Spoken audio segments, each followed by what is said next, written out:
के आई। माँ मेरी सबसे बेस्ट फ्रेंड थी। हर बार वो मेरे सर पर हाथ फेर कर एक ही बात कहती कि भावेश तू दुनिया को नहीं देख सकता, इसका मतलब ये नहीं यहाँ तकिए में मुंह डालकर रो।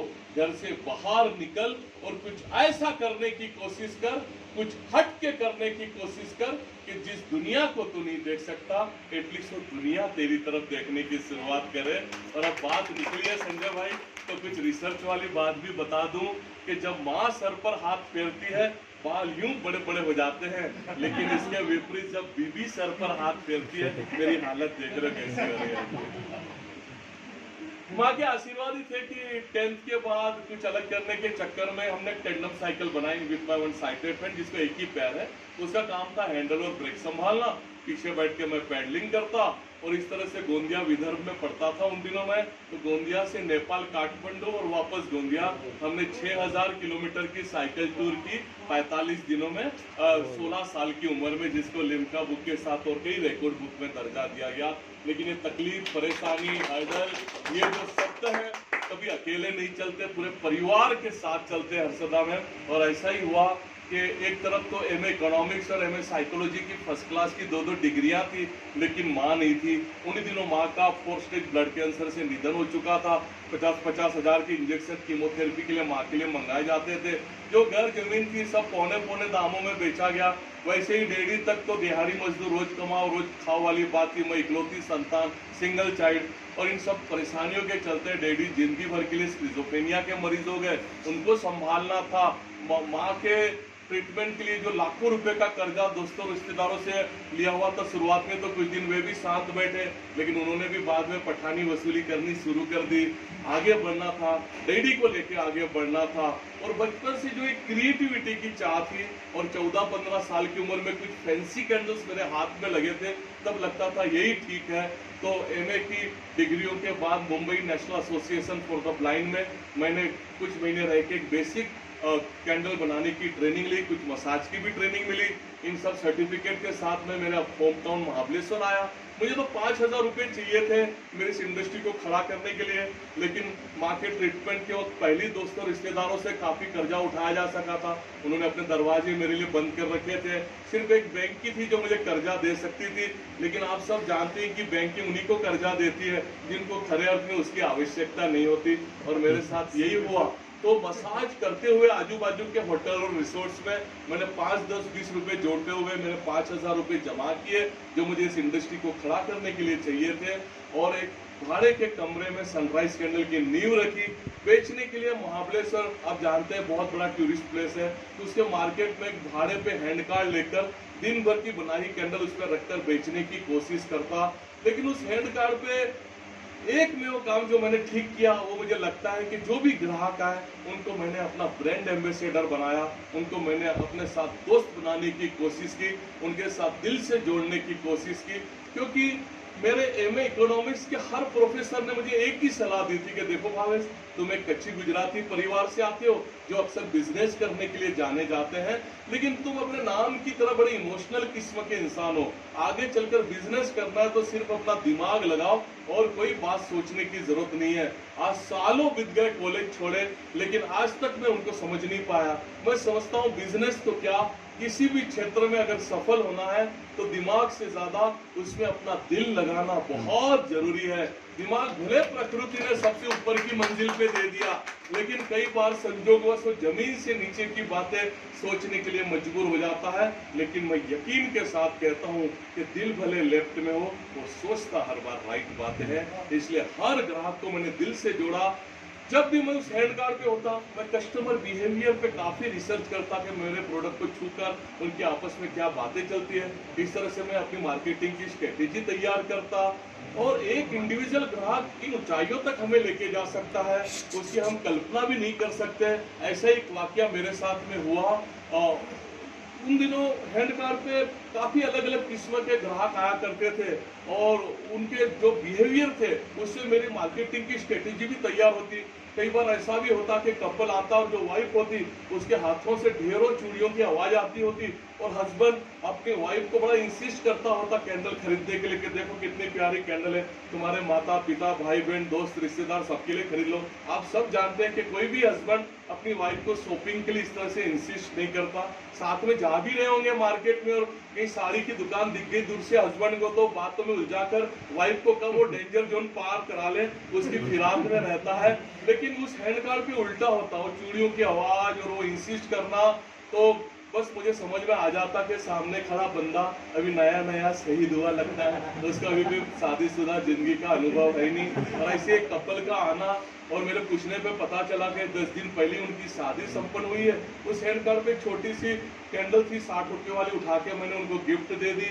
दूसरी जो कैंडल खरीदी उसके दाम चुका है। जाते जाते पीछे जिस दुकान ग्रोसरी शॉप के सामने मैं मेरी हैंड कार्ड लगाता, उसका लैंडलाइन नंबर लिया। 15 दिन के बाद पुनः से उस नंबर पे मेरे लिए फोन आया और मैं तो कहूँ उसके पहले अपनी पहचान देनी कि आपने मुझे वो वेडिंग गिफ्ट दी थी वगैरह सब कहना शुरू किया। और उन्होंने एक बड़ी प्यारी बात की कि मैं यहाँ पुनः इन्फोसिस में बहुत बड़ी पोस्ट पे काम करता हूँ और हम 22,000 एम्प्लॉय के लिए बहुत बड़ा एग्जीबिशन कर रहे हैं, तो 40 दिन के बाद एग्जीबिशन है, तुम जितनी कैंडल ला सको उतनी लेके आओ भावेश भाई। मैंने उनको बड़े धन्यवाद कहे। उन्होंने साथ में ये भी कहा कि तुम्हारे रहने खाने की सब व्यवस्था हम कंपनी के गेस्ट हाउस में कर देंगे। इतनी बड़ी अपॉर्चुनिटी मिल रही थी।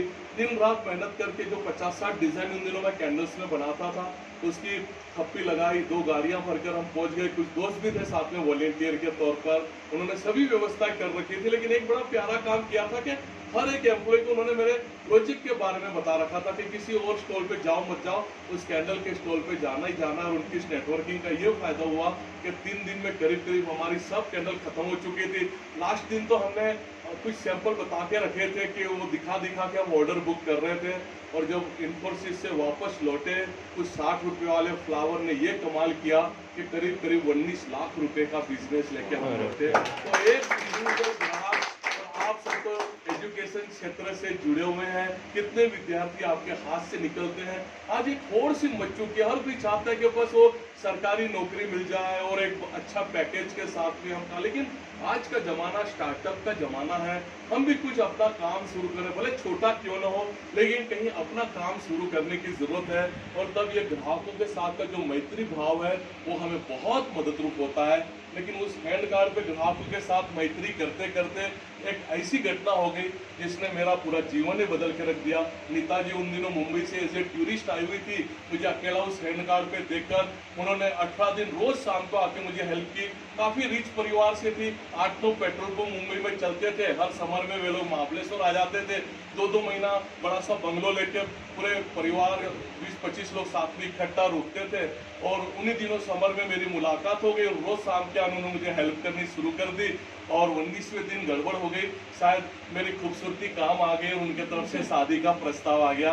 लेकिन उस प्रस्ताव के पीछे उन्होंने जो बात कही वो एक एक शब्द आज भी मुझे याद है कि भावेश, मैंने बचपन से सिर्फ पैसा देखा।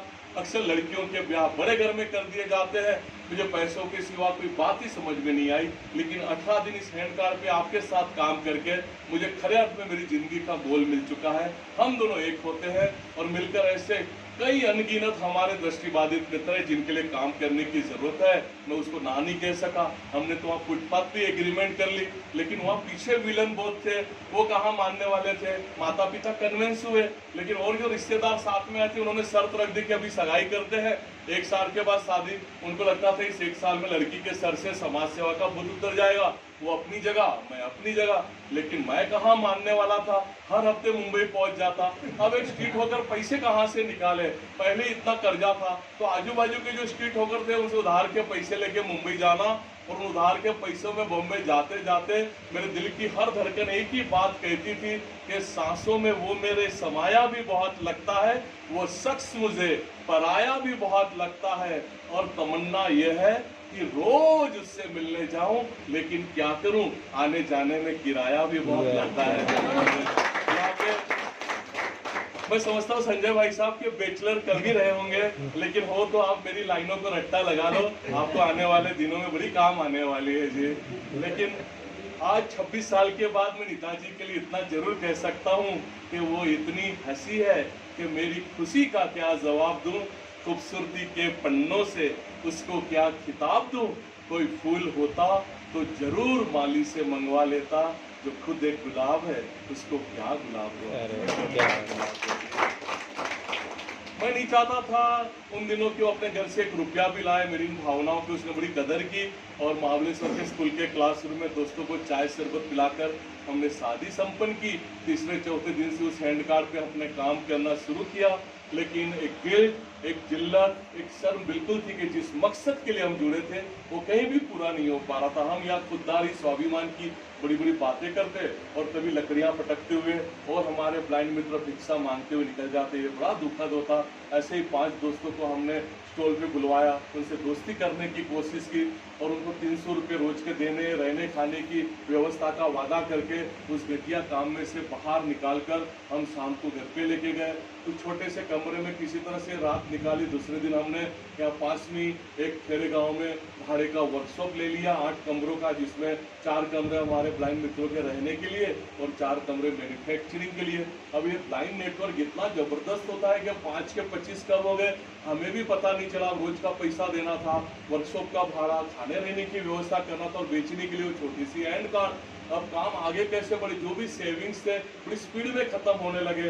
उन दिनों लगा कि अब ये समाज सेवा आज नहीं तो कल बंद करनी पड़ेगी। और पहली बार मुझे बड़े बुजुर्गों की बात कही हुई बात सच लगने लगी।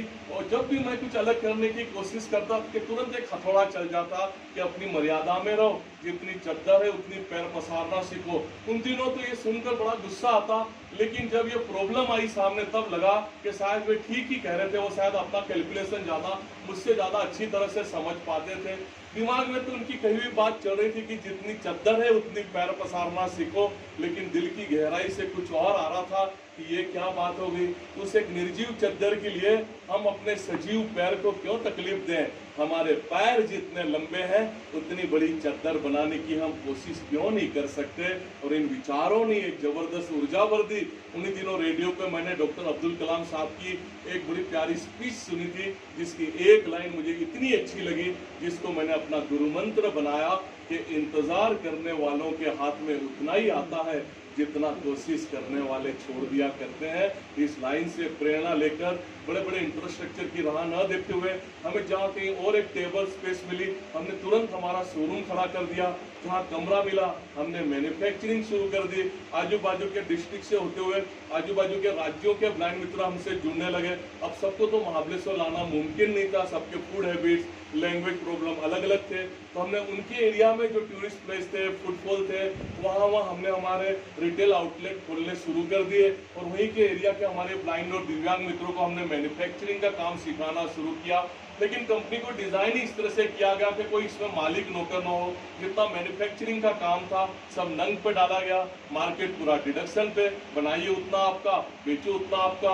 इसलिए हर एक अपना 100% देने लगा और इसका नतीजा ये हुआ कि जो कभी एक डिजाइन से हमने शुरुआत की थी, आज सनराइज कैंडल 10,700 से ज्यादा डिजाइन प्रोड्यूस करती है, जो दुनिया में सबसे ज्यादा डिजाइन है। आज Greenidge book of world record इसके साथ में जुड़े हुए हैं। और जो कभी 20 किलो से मैंने शुरुआत की थी 1994 में, अभी इस साल हमको करीब 5,500 मेट्रिक टन कच्चा माल कम पड़ गया और 70 देशों में हम एक्सपोर्ट करते हैं। करीब 9,500 मेरे दृष्टिबाधित मित्र मेरे साथ काम करते हैं। 14 राज्यों में 71 मैन्युफैक्चरिंग यूनिट्स हैं और एक 25-30 हज़ार से लेके 45-50-60 हज़ार रुपया मंथली हर एक इंडिविजुअल इनकम पाता है। और जो घर इन मेरे ब्लाइंड मित्रों को और दिव्यांग मित्रों को संभालने के लिए तैयार नहीं थे, काम करके वे लोग अपने घर संभालने लग गए। हम ईश्वर खुदा को थैंक यू क्यों ना कहें कि उन्होंने 2 के बदले ये 10-10 आंखें बख्श दी। ठीक है ना, नहीं दिखता, लेकिन आज हमारी बनाई हुई कैंडल्स पूरे जहां को रोशन कर रही है। उससे ज्यादा खुशी की बात है। लेकिन कोई भी अपॉर्चुनिटी संधि तक आके हमारा दरवाजा नहीं खटखटाती, हमें खुद हमारी अपॉर्चुनिटी क्रिएट करनी पड़ती है। ऐसा ही एक वाकया हुआ जब 2008 में हमें रिलायंस इंडस्ट्रीज के तरफ से एक नेशनल अवार्ड घोषित हुआ। धीरूभाई अंबानी इंटरनेशनल स्कूल मुंबई में ये अवार्ड फंक्शन हुआ। नीता अंबानी और मुकेश अंबानी जी ये अवार्ड देखे गए, लेकिन उनके वाइस प्रेसिडेंट सर हमें अपनी नरीमान पॉइंट वाली ऑफिस में ले गए। अपने केबिन में ले जाके मेरे हाथ में कवर देते हुए कहा कि ये एमडी साहब मुकेश अंबानी साहब चाहते थे कि ये कवर आप तक पहुंचे। मैंने कहा सर क्या है इसके अंदर? उन्होंने कहा इसमें 51 लाख का चेक है। हमारी अवार्ड कमेटी आकर देख के गई थी कि किस भाड़े की व्यवस्था में आप काम करते हो तो बस ये पैसे रखो, रिलायंस आपके काम से बड़ी खुश है, और पैसे चाहिए तो मांग लेना, हम जिंदगी भर आपके साथ जुड़े रहना चाहेंगे। मतलब आप जुड़े रहना चाहते तो फिर पैसे क्यों दे रहे हो? मुझे पैसे नहीं चाहिए, मुझे काम चाहिए। इतनी बड़ी कंपनी, इतने सारे सिस्टर कंसर्न, कितने सारे गिफ्ट आर्टिकल्स आपको लगते हैं, तो हमारे प्रोडक्ट का आप उपयोग क्यों नहीं करते हैं? इसमें खुशबू है, इसमें उजाला है, और पीछे अनगिनत हाथों को रोजगार जनरेट हो सकती है। हमने उनको कन्विंस किया, और 2008 से टिल टुडे रिलायंस इंडस्ट्री की हर न्यू ईयर गिफ्ट बनाने का हमें मौका मिला। मुझे बताइए इससे बड़ी एंटरप्रेन्योरशिप की बात क्या हो सकती है कि कभी 51 लाख का चेक, इससे बड़ी बिजनेस की बात क्या हो सकती है कि कभी 51 लाख का चेक वापस लौटाकर, या मैं तो यूं कहता हूं कि 51 लाख का चेक हमने रिलायंस में इन्वेस्ट किया, और 2008 से टिल टुडे करीब करीब 135 करोड़ से ज्यादा का काम रिलायंस हमें दे चुका है। लेकिन मुझे लगता है कि हमने सामने वाले की ताकत पहचानना भी बहुत जरूरी है। मेरे बहुत सारे फ्रेंड्स कहते हैं कि हमने इस तरह से एनजीओ खोल दी और हमें फंड नहीं मिल पा रहा है। मैं कहता हूँ आप जिनके पास जाते हो आप उनको कन्विंस कर दो, पूरी बिल्डिंग खड़ी करके दे दे आपको, लेकिन आप हैं कि 4 पंखे और 2 कुर्सियां लेके आ जाते हो। तो सामने वाले की ताकत को भी समझना बहुत जरूरी है। उनके लिए 51 लाख मतलब एक चटनी की माफिक था, एक सैंडविच के माफिक था, उनके लिए उसका कोई मतलब नहीं था। लेकिन वो लौटा कर उनके साथ में जो रिश्ते हुए वो बड़े काम कर गए। ये बात यही नहीं थमी जब 11 मार्च 2019 को आकाश अंबानी जी की शादी हुई, तो उन 25,000 वीवीआईपी लोगों में मुझे और मेरी धर्मपत्नी को वहाँ पे इनवाइट किया गया, स्टेज पे नाम लेके बुलाया गया।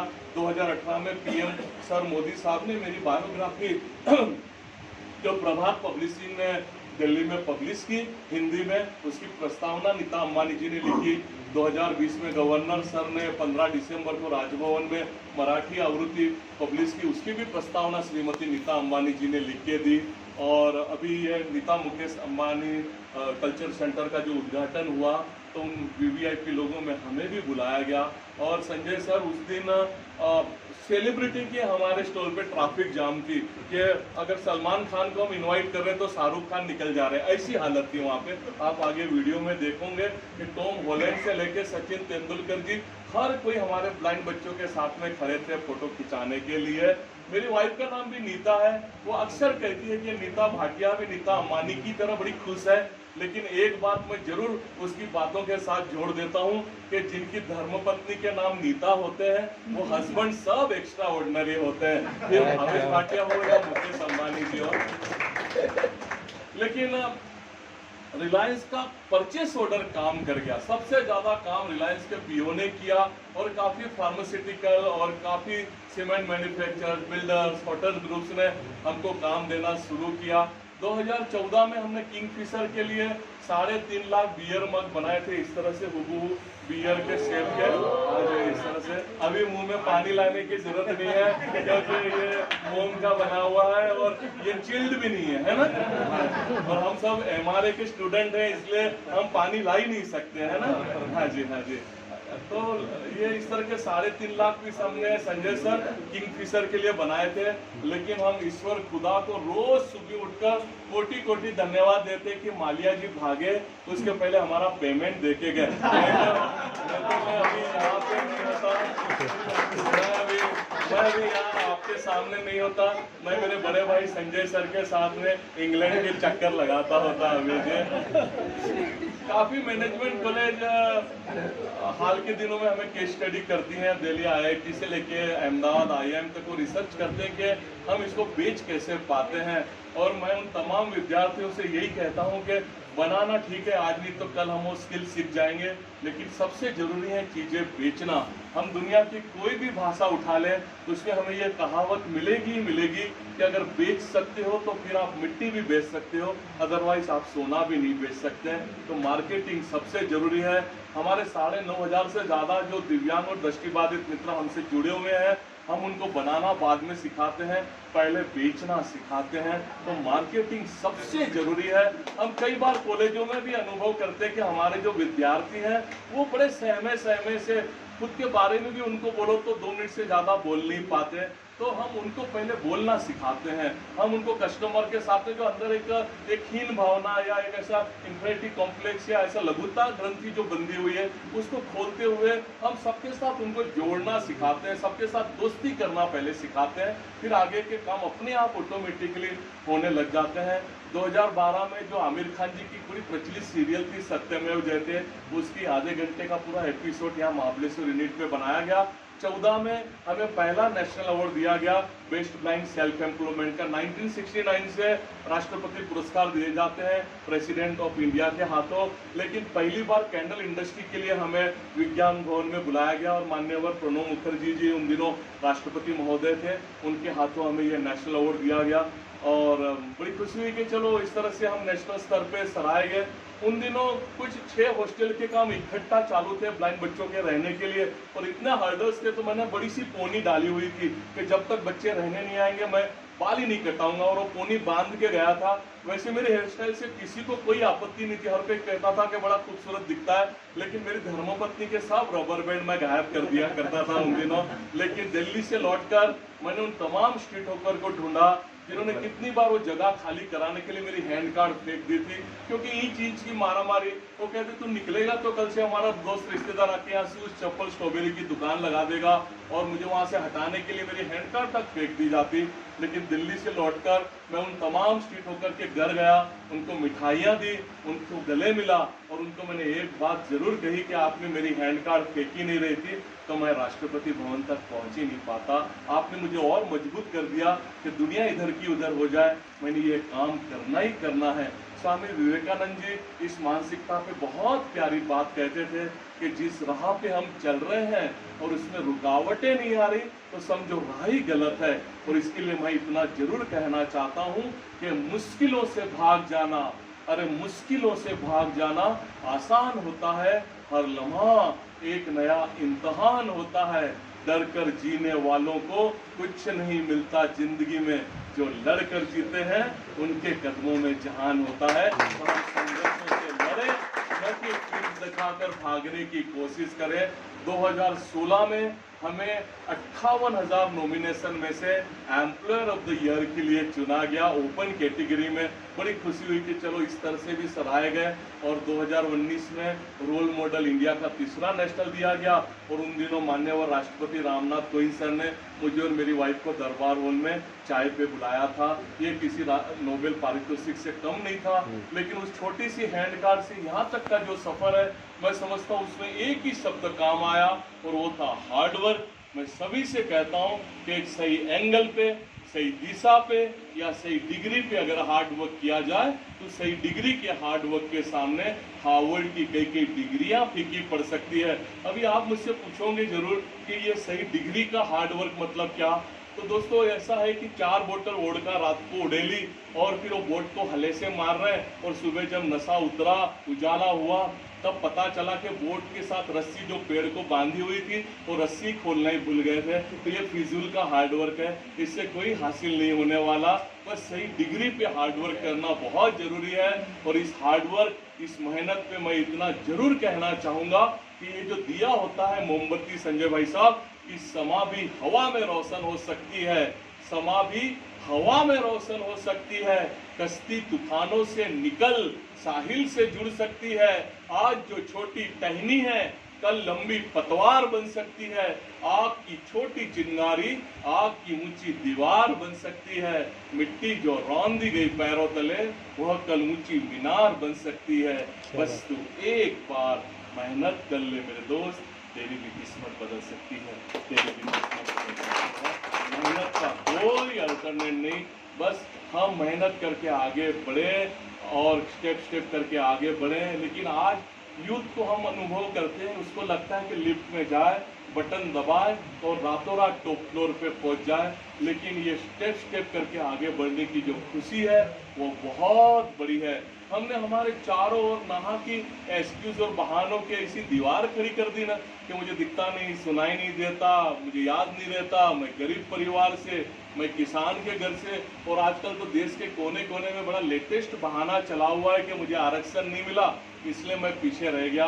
लेकिन मैं समझता हूँ कि जो है ठीक है, ईश्वर खुदा ने कुछ सोच समझकर हमको ऐसा बनाया कि हम कुछ अलग कर सकें। नहीं तो एमए की फर्स्ट क्लास की 2-2 डिग्रियां मेरे पास थी, थोड़ी और कोशिश कर लेता तो किसी बैंक में मैं भी क्लर्की करता होता, मैं भी किसी नीरव मोदी को लोन सैंक्शन करता होता। लेकिन ये नहीं हो पाता, इन हजारों हाथों को रोजगार जनरेट नहीं हो पाता। काफ़ी स्कूल कॉलेज में जब फ्रेंड्स से मिलता हूँ, मैं विद्यार्थियों से मिलता हूँ, तो मुझे बड़ा आश्चर्य होता है कि सब कुछ होते हुए भी बड़ा हताशा, डिप्रेशन का माहौल है। कई जगह पे तो कई इंस्टीट्यूट में माता पिता ने अपने आप को गिरवी रखकर बच्चों की फीस जमा कराई हुई है, लेकिन बच्चे हैं कि छोटी छोटी बातों में वो हताशा, डिप्रेशन में, कहीं वही टीनेजर के गर्लफ्रेंड बॉयफ्रेंड के ब्रेकअप हो गए, बस मुंह लटका के बैठे हुए हैं, कहीं एटी लग गई, कहीं फेल हो गए, कहीं पे स्पोर्ट्स में कुछ नहीं कर पाए और बस डिप्रेशन में बैठे हुए हैं। मैं उन तमाम मित्रों से कहता हूं कि ऐसा जरूरी नहीं कि जिस भी क्षेत्र में हम हाथ डालें सफलता ही सफलता मिलेगी, पहले असफलता जरूर मिलेंगी। उस हार को, उस असफलता को हम स्वीकार करना सीखें। हर बार मैं उनको एक एग्जाम्पल देता हूँ किसी फिल्म के एक सीन का, तो 3 इडियट फिल्म आप सबने भी देखी रहेगी, बहुत प्यारी फिल्म थी, बहुत अच्छा मैसेज था। लेकिन उसका एक दृश्य मुझे बिल्कुल अच्छा नहीं लगा कि उस इंजीनियरिंग के स्टूडेंट को हेलीकॉप्टर बना के उड़ाने का एक प्रोजेक्ट दिया गया था। वो हेलीकॉप्टर बना भी लेता है लेकिन उसको उड़ा नहीं पाता, इसलिए डिप्रेशन में जाकर वो पंखे से लटक के खुद उड़ गया। तो ये बात मुझे बिल्कुल अच्छी नहीं लगी। उसने अपने दोस्त बनाने ही बंद कर दिए थे, बस 4 दीवारी में और एक कमरे में उसने अपने आप को बंद कर रखा था। दोस्तों, हमारे साथ में 2-3 ऐसे घनिष्ठ मित्र बिल्कुल होने चाहिए जिनको हम अपने दिल की हर बात कह सकें। कोई भी बात ऐसी ना हो कि जो हम उनको न कह सकें। ऐसे कुछ दोस्तों का होना हमारे साथ में बहुत ज़रूरी है।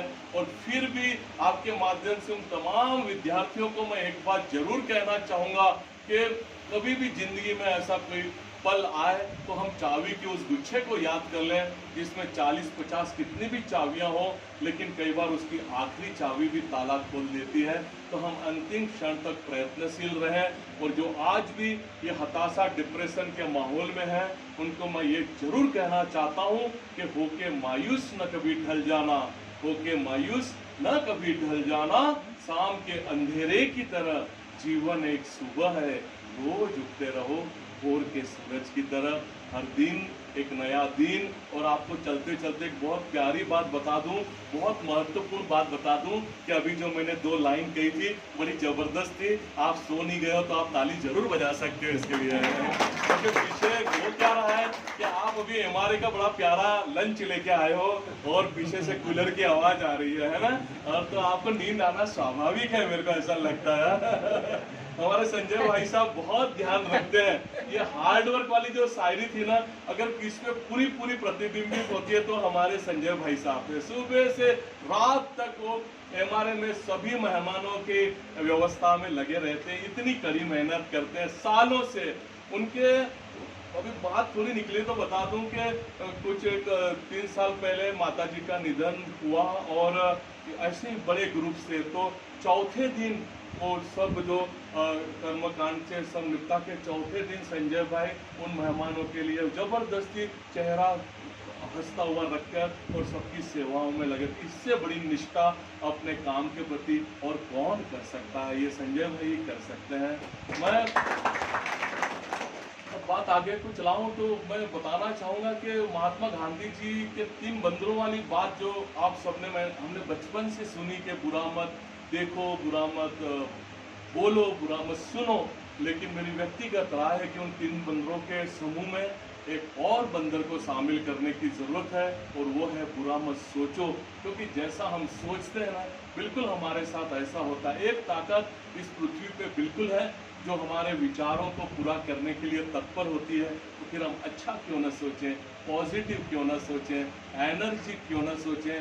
दूसरों की बुराइयां और दूसरों की वीकनेस ढूंढते ढूंढते कब जाने का समय आ जाता है हमें पता ही नहीं चलता, और फिर तब कहना पड़ता है कि मैं अपने अंतिम दिनों में बस यही सोचता रहा कि धूल तो चेहरे पे थी, मैं नहा भी आईना पोंछता रहा। आईना साफ है, हम अपने चेहरे की धूल को साफ करें, आगे बढ़ें। काफ़ी मित्रों से हाथ मिलाता हूँ हर्षदा बहन, तो उनकी हर उंगलियों में अंगूठी, मैंने कहा इतनी सारी अंगूठियाँ आपने क्यों लगाई हुई है? तो कहते हैं हमने भी बड़ी मेहनत कर ली, बड़े पापड़ बेल लिए, बस इन ग्रहों के ऊपर में छोड़ा है, वही नैया पार लगाए।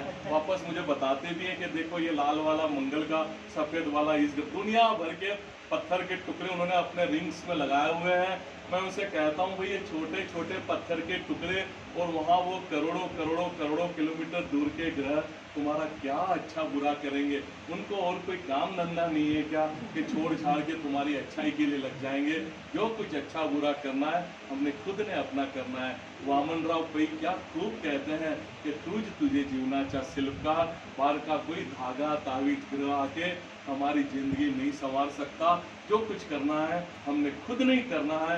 और जो आज भी इस अंधविश्वास की दलदल में बैठे हुए हैं उन तमाम मित्रों से मैं कहना चाहता हूं कि शब्दों के शमशेर चलाता हूं मैं, शब्दों के शमशेर चलाता हूं मैं, पानी से तस्वीर बनाता हूं मैं। कायर है वो जो किस्मत की बात करते हैं, अरे किस्मत की तो खुद तस्वीर बनाता हूं मैं। हमारी जिंदगी की तस्वीर बनाने वाले आपकी तालियों की गूंज बता रही है कि आप में से किसी ने भी अपने हाथ में, अपनी उंगली में इसी तरह की कोई रिंग नहीं बेची हुई है। ये बिल्कुल आपकी इतने सारे लोगों ने ताली बजाई, उससे मुझे समझ में आ रहा है। कुछ 1988 की साइकिल टूर के बाद जिंदगी से स्पोर्ट्स करीब करीब निकल चुकी थी, लेकिन 26-27 की उम्र में जिस एज में स्पोर्ट्समैन करीब करीब ग्राउंड छोड़ देते हैं, मैंने पैरा ओलंपिक डिस्ट्रिक्ट खेलना शुरू किया। बचपन से गोला फेंक, थाली फेंक, भाला फेंक मेरे पसंदीदा खेल थे। तो डिस्ट्रिक्ट पैरा ओलंपिक में मैंने 97-98 में पहली बार खेला, 99 में स्टेट खेला, 2001 में बेंगलोर में पहली बार नेशनल खेला, और 2002 में एक ऐसा समा बंधा कि 2002 से टिल टुडे मैं शॉटपुट का नेशनल रिकॉर्ड लेके हूँ। अब तक मेरे पास में 170 पैरा ओलंपिक के मेडल्स हैं, कुछ आपको दिखाने के लिए यहाँ पे मंगवाए हुए हैं। 117 मेडल्स पैरा ओलंपिक के मेरे पास में है। जब पहला गोल्ड मेडल आया पैरा ओलंपिक का, तो मेरी वाइफ ने कहा कि आपको 10 किलोमीटर ट्रैवल करके जिम तक जाना पड़ता है, कितना अच्छा हो कि जिम ही आप तक आ जाए। उसने घर पे ही एक जिम लगवा दी। अब परिस्थिति यह है कि 50 मैंने अभी पूरे कर लिए हैं, लेकिन आज भी सुबह 4 से 8 बजे जिम में रहना पड़ता है, उसके बिना नाश्ता नसीब नहीं होता। कभी रात को लेट हो गए, कहीं गए और नहीं पहुंच पाए तो फिर दूसरे दिन नाश्ता नहीं मिलता, क्योंकि एग्रीमेंट ही है कि जिस दिन एक्सरसाइज नहीं उस दिन नाश्ता नहीं। ये बड़ी खुशामतें करो, बड़ी मिन्नतें करो, बड़ी तारीफें करो, उसकी तो आधा सा पराठा दया दृष्टि दिखाते हुए दे दिया जाता है। उस आधे से पराठे को लेके जिम के किसी कोने में खड़े खड़े गुनेगार की तरह चुपचाप चेहरा नीचा करके वो खा लेता हूँ, और जूने जमाने का कोई गीत भी गा लेता हूँ कि अजीब नाश्ता है ये, कहाँ से कहाँ खत्म। लेकिन परेशानियां तो मेरे स्पेन के कोच ने बढ़ा दी। वो रोज मेल करके कहता कि बाकी सब ठीक है, लेकिन भावेश ने स्टेमिना के लिए 6-8 किलोमीटर दौड़ना भी चाहिए। अब उसको क्या मालूम कि हालत खराब हो जाती है। 300-400 पुशअप्स लगाओ, ग्राउंड प्रैक्टिस करो, और उसके बाद दौड़ने के लिए ताकत ही कहाँ बचती है। लेकिन कोच कहता है तो करना पड़ेगा, क्योंकि साई में रोज रिपोर्ट्स भी भेजनी होती थी। तो नीता ने अपनी कार को एक कैरियर लगवाया और मुझे ले गई पोलो ग्राउंड, एक बड़ा सा ग्राउंड है यहाँ। उसने वहाँ पहुंचकर अपनी कार की डिक्की में से 15 फुट की नायलॉन की रस्सी निकाली, एक छोर कैरियर को, दूसरा छोर मेरे हाथ में। उसने कहा 800 मीटर का एक राउंड है, तुम 10 राउंड लगाओ तो बस तुम्हारी दौड़ की प्रैक्टिस शुरू हो जाएगी। उसने गाड़ी चलानी शुरू की और पीछे रस्सी पकड़कर मैं भागता। मैं भी बड़ा गदगद था कि क्या दिमाग पाया मेरी धर्मपत्नी ने। लेकिन ये खुशियाँ सिर्फ 7 दिन टिकी। 8वें दिन समझ में आ गया हर्षदा बहन के कहीं तो भी गड़बड़ है, और उस दिन से आज तक मुझे नीता से बड़ा दबके रहना पड़ता है। आज गलती से उसके सामने ऊंची आवाज में बोल दूं तो दूसरे दिन गाड़ी की स्पीड बढ़ जाती है और दोनों जोर से फिर खींच के लेके जाया जाता है। लेकिन ये सब के सब मेडल उसको समर्पित है। उसको हर बार मैं कहता हूँ कि नीता, हस्बैंड वाइफ के संबंध 7 जन्मों के होते हैं, लेकिन आपको एतराज न हो तो साथ के साथ एक 0 और लगा देना।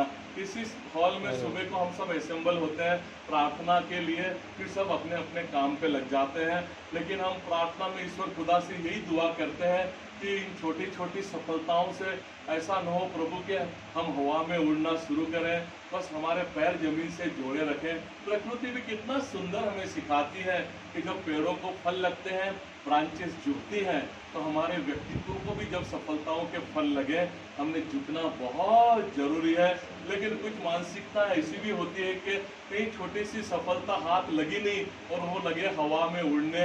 और उनको मैं जरूर कहता हूँ कि शोहरतें कहाँ हर बार बुलंदी पे रहती है, शोहरतें कहाँ हर बार बुलंदी पे रहती है, जितनी ऊंची इमारतें हो हर बार खतरे में रहती है। तो जमीन से जुड़ाव बहुत जरूरी है। आज परिस्थितियां ऐसी हो चुकी है ना कि ये ईश्वर खुदा बनने की ऐसी होड़ समाज में बन चुकी है। हर कोई कुछ किया नहीं और बस वो कहता है कि बस मैं अब सिर्फ लाइन का रास्ता भी क्रॉस करा लेगा ना तो उसको लगता है कि अब ईश्वर बनने से मैं फुटबॉल पीछे रह गया। और नवाजुद्दीन सिद्दीकी हाउसफुल 4 में कहते हैं ना कि कभी कभी तो लगता है अपुनज भगवान है ना, ऐसी हालत हो चुकी है। और ये जो शॉर्टकट मार के कुछ न करके ये जो ईश्वर खुदा बनने के लिए अग्रसर हो चुके हैं, उन मानसिकताओं के लिए कभी मैंने 2 लाइनें लिखी थी कि गजरे के सब फूल नुकीले हो गए, गजरे के सब फूल नुकीले हो गए, तेरे हाथ के तो ये कंगन भी ढीले हो गए, और साख के सब फूल अकेले हो गए, क्योंकि गांव की सब तितलियों के हाथ पीले हो गए। और शिव बनना है, शिव बनना है, शिव बनना है। अरे शिव बनना है तो पहले विस्पान भी करना होगा, शिव बनना है तो पहले विस्पान भी करना होगा। ऐसा नहीं कि जामुन खाए और होठ पीले हो गए, तो ये शॉर्टकट काम नहीं आने वाला। हम अक्सर समाज में देखते हैं कि हमने एक दूसरे को सिर्फ पैसों से तोलना शुरू कर दिया। हमारे जो स्टूडेंट भी हैं अभी एडमिशन लिया नहीं कि कितना पैकेज मिलेगा आगे चलकर, बस उसका कैलकुलेशन शुरू कर देते हैं। माता पिता भी कि उसको इस ब्रांच में डालो तो आगे चल के इतना पैकेज। हमने एक दूसरे को सिर्फ पैसों से तोलना शुरू कर दिया, किस कार में घूमता है, कितनी फैक्ट्रियां हैं, कितना बैंक बैलेंस है, चारों ओर बस एक ही मापदंड है, पैसा पैसा पैसा। मैं सभी से कहता हूं कि जिंदगी में पैसों की जरूरत है, सबको है, बहुत है, लेकिन उतनी है कि जब वो लगे तो उसको ढूंढने की जरूरत ना पड़ जाए, लेकिन इतने भी न हो जाए कि फिर उसको छुपाने की जरूरत पड़ जाए। अब पेन के साथ आधार और आधार के साथ न जाने क्या क्या जुड़ चुका है। कौन बनेगा करोड़पति कहना बहुत आसान है, लेकिन कौन बचेगा करोड़पति कहना बहुत मुश्किल है। तो ये जो ज्यादा का पैसा है ये बस समाज के जो जरूरतमंद है उसमें बांटने की जरूरत है। लेकिन ये सब बातें मैं उस फुटपाथ पे उस हैंड कार्ड पे खड़े कर के कहता तो शायद इसका कोई मतलब नहीं था। अगर हमने समाज की मदद करनी है, हमने जरूरतमंदों की मदद करनी है, तो पहले हमने भी सक्षम बनना पड़ेगा। उस माइनस से आज 250 करोड़ की कंपनी बनाने तक का ये सफर है। आज बिल्कुल मैं कह सकता हूँ कि ये पैसा जो ज़्यादा का है ये सब समाज का है। और इन पैसों के लिए तो मैं हर बार कहता हूँ कि जिस्म पर मिट्टी मलेंगे, जिस्म पर मिट्टी मलेंगे, पाक हो जाएंगे हम। हे जमीन एक दिन तेरी खुराक हो जाएंगे हम। हे गरीबी यूं रास्ते में हमें अकेले मत छोड़ देना। हे अमीरी दूर हट, नापाक हो जाएंगे हम। ये ज़्यादा का पैसा सब जरूरतमंदों का है। और मैंने 30 सालों का अनुभव कहता है कि बांटने से कभी कम नहीं होता, बांटने से बढ़ता ही बढ़ता है। हर धर्म में हमने अप्रमाद, निर्वाण, मोक्ष, जन्नत, समाधि आदि कई शब्दों का उपयोग किया कि ये करने से ये मिलेगा। लेकिन मैं समझता हूँ कि जाने से पहले एक 50,000 ही सही मेरे ब्लाइंड और दिव्यांग मित्रों को उनके पैर पे खड़ा कर दूं, मैं समझूंगा मुझे जीते जी मोक्ष नसीब हो गई। मैं किसी मंदिर मस्जिद में नहीं जाता, वहाँ जाकर भी मुझे क्या दिखने वाला है। और इन तमाम जो जीवंत ईश्वर जो मेरे साथ काम कर रहे हैं उनको छोड़कर मैं किस मंदिर मस्जिद के दरवाजे खटखटाऊं। बस इनको मैं अच्छी जिंदगी दे सकूं, उनका कहीं शोषण न हो, तो मुझे लगता है कि मुझे जीते जी मोक्ष नसीब हो गई। लेकिन इसके लिए आपस में मिलना ज़रूरी है। जिस तरह से संजय भाई साहब संजय लेले सर, हर्षदा बहन, इन सबके नेतृत्व में हम सब महाराष्ट्र के कोने कोने से सब इकट्ठा हुए हैं। ये आपस में मिलना जरूरी है। दुनिया में ऐसा कोई प्रॉब्लम नहीं है जिसको सॉल्यूशन नहीं है। अगर आपस में मिले तो अच्छे अच्छे प्रॉब्लम के हल निकाले जा सकते हैं। और इस मिलने मिलाने पे इतना जरूर कह सकता हूँ कि आके ही मिलते हैं हम, अरे आके ही मिलते हैं हम, ताकि बहारें आ जाए, इससे पहले कि ताल्लुक में दरारें आ जाएं। और ये जो खुददारी का मैला सा अंगूठा है मेरा, बेच दूं इसको तो कई कारे आ जाएं। दुश्मनी हो तो ऐसी हो कि कोई एक रहे, लेकिन ताल्लुक हो ऐसा कि पुकारे आ जाए। जिंदगी दी है तो बस इतनी मोहल्लत भी दे दे कि दोस्तों का कर्ज उतारे फिर आ जाए। और मुमकिन है इन्हीं में कहीं हम लेटे हो ठहर जाना, अगर रास्ते में कोई मजारे आ जाए, आके ही मिलते हम ताकि बाहर आ जाए। और जिस हमारे इंस्टीट्यूट के माध्यम से हम सब आज मिल पाए, हम सब आपस में जुड़ पाए, ये प्यार मैत्री और आत्मीयता के धागे में जो हमारे इंस्टीट्यूट ने हमें बांधे रखा है, उसके प्रति मेरे मन में जो श्रद्धा है वो संजय जी, हर्षदा बहन मुझे आज बिल्कुल कहने के लिए मजबूर कर रही है कि जब सभी शहंशाह अपनी अपनी कब्रों में बूंद बनकर बैठे होंगे, हम समुद्र सिंधु के पानी में बूंद बनकर बैठे होंगे। और सदियां बीते जब सुल्तानों के नामों निशान नहीं होंगे, तब भी हमारे आप घर घर बंद किताबों में अक्सर बनकर बैठे होंगे। आखिर की बस 1-1.5-2 मिनट ले लेता हूं मैं और आपकी कि 2011 में मैंने नेहरू माउंटेनियरिंग से ट्रेनिंग लेनी शुरू की। उसके बाद में 2 बार स्टॉक कांगरी हुई, माउंट एवरेस्ट का बेस कैंप और एडवांस कैंप हुआ, माउंट किलिमंजारो हमने क्लाइंब की, कलसूबाई महाराष्ट्र 9 बार हुआ, मीरा हिल नेपाल, आइलैंड नेपाल, ये तमाम हिल्स हो चुके हैं। और ये सब फोटोग्राफ्स देख के मेरे काफ़ी फ्रेंड्स मुझसे अक्सर पूछते हैं कि तुझे डर नहीं लगता अगर हाथ स्लिप हुआ तो गया तो 8-10 हज़ार फुट नीचे। मैं उनसे एक ही बात कहता हूँ कि भाई मुझे दिखता तो मैं ज़रूर डरता। ये ब्लाइंडनेस कोई वीकनेस नहीं, ये मेरे लिए एक स्ट्रेंथ है। हमें ईश्वर खुदा ने बनाया, लेकिन कुछ ना कुछ वीकनेस हम सब में होंगी। तो उस वीकनेस से हताश होने या डिप्रेशन में जाने के बदले उस वीकनेस को हम हमारा स्ट्रेंथ बनाएं। इसके लिए वापस मैं कहना चाहूँ कि हमारा विजन क्लियर हो। जैसे मैंने शुरुआत में कहा, नाम विजन के कई हो सकते हैं कि गोल हो, टारगेट हो, लक्ष्य हो, उद्देश्य हो, मंजिल हो, लेकिन जिंदगी में विजन का होना बहुत जरूरी है। और अंत में इसी विजन पे मेरी पसंदीदा 2 लाइन कह के मैं रुकना चाहूंगा कि मंजिलों को कभी यह ना बताओ, मंजिलों को कभी यह ना बताओ, अरे मंजिलों को कभी यह ना बताओ कि तुम्हारी तकलीफें कहाँ हैं, लेकिन तकलीफों को ये जरूर बताओ कि तुम्हारी मंजिलें हैं।